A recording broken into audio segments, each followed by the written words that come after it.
வணக்க மக்களே, இந்த பதிவு யாருக்கு அப்படின்னா டிவிகேயில் இருக்கக்கூடிய பெரிய தலைவர்களுக்கு மற்றும் எல்லாருக்குமே தொண்டர்கள் வரைக்கும். அது என்ன அப்படின்னா, இப்போ ஒரே ஆள் பார்த்தீங்க அப்படின்னா ஒரு 2-3 பதவியை வைக்கிறாங்க. அது என்ன மாதிரி அப்படின்னு கேட்டிங்கன்னா, இப்போ ஒருத்தர் மாவட்ட செயலாளராக இருப்பார் டிவிகேலேயே. அவருக்கு பார்த்தீங்கன்னா ஒரு எம்எல்ஏ சான்ஸ் தருவாங்க. அவர் எம்எல்ஏ ஆகிடுவார். திரும்பவும் அவருக்கு ஒரு சான்ஸ் கொடுப்பாங்க. அவர் மினிஸ்டர் ஆகிடுவாங்க. ஸோ இப்போ மினிஸ்டர் ஆனதுக்கப்புறம் என்னாச்சு அப்படின்னா, அவங்களுடைய 2 பதவி காலி ஆகிடுது. ஒன்று மாவட்ட செயலாளர், இன்னொன்று அவங்களுடைய எம்எல்ஏ பதவி. ஸோ ஒரு ஆள் 3 வேலையை செய்ய முடியுமா அப்படின்னா அது ரொம்ப ரொம்ப ரொம்ப கஷ்டம். எல்லாருமே நார்மல் ஹியூமன் பீயிங் தான், யாருமே சூப்பர்மேன் கிடையாது.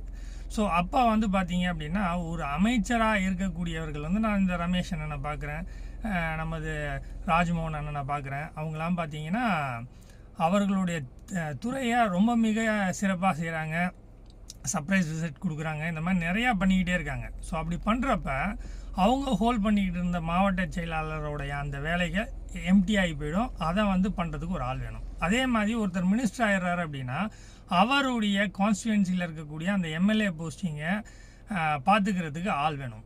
ஸோ இதுக்கெல்லாம் புதுசாக அப்பாயின்ட் பண்ணுங்கள். அது எப்படி பண்ணணும் அப்படின்னா, ஒரு எம்எல்ஏவாக இருக்கக்கூடியவர் மினிஸ்டர் ஆகிடுறாரு, இல்லை மாவட்ட செயலாளர் இருக்கிறவர் மினிஸ்டர் ஆகிறார் அப்படின்னா அந்த மாவட்ட செயலாளருக்கு நீங்கள் வேறு ஒரு ஆளை புதுசாக அப்பாயின்ட் பண்ணுங்கள். ஆக்டிங் மாவட்ட செயலாளரோட போடுங்க, தப்பு இல்லை. ஏன்னா பேசிக்காக போகிறப்ப மொத்த பவரையும் கொடுத்தோம் அப்படின்னா அது சிக்கலாக இருக்கும். ஆக்டிங்காக போடுங்க. அதே மாதிரி ஒரு மினிஸ்டர் அவருடைய வேலைகளை பார்த்துட்டு இருக்கப்ப அவருடைய தொகுதியில் இருக்கக்கூடிய அந்த எம்எல்ஏ வேலைகளை பார்த்தீங்கன்னா பார்க்குறதுக்கு பகுதி செயலாளராக போடுங்க.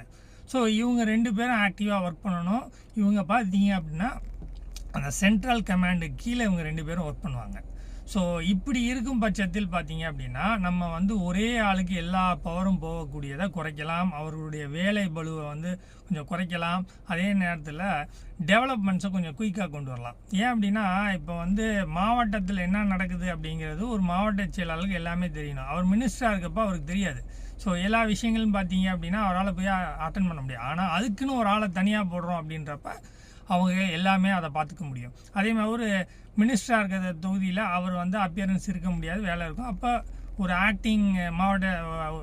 ஆக்டிங் பகுதி செயலாளராக இருக்கப்போ அவங்க அந்த வேலையை பார்த்துப்பாங்க. ஸோ இந்த மாதிரி செய்கிறப்ப நம்ம கண்டிப்பாக நெப்போட்டிசமை ஒழிச்சிடலாம். ஒரு ஆளுக்கே பல பதவி கிடைக்கிறப்ப அவங்க நிறையா தப்பு பண்ணுறதுக்கு வாய்ப்புகள் இருக்குது, அதையும் குறைக்கலாம். ஸோ இந்த மாதிரி நம்ம புதுசாக ஒரு விஷயங்களை நம்ம இம்ப்ளிமெண்ட் பண்ணணும். ஏன்னா ஒரு 1.5 கோடி தொண்டர்கள் நம்ம கட்சியில் இருக்காங்க. அப்போ எல்லாருக்குமே சான்ஸ் கொடுக்கலாமே. ஒரு பர்டிகுலர் ஆளுக்கே எல்லா சான்ஸையும் கொடுத்து எல்லா பவரையும் கொடுத்து அவரை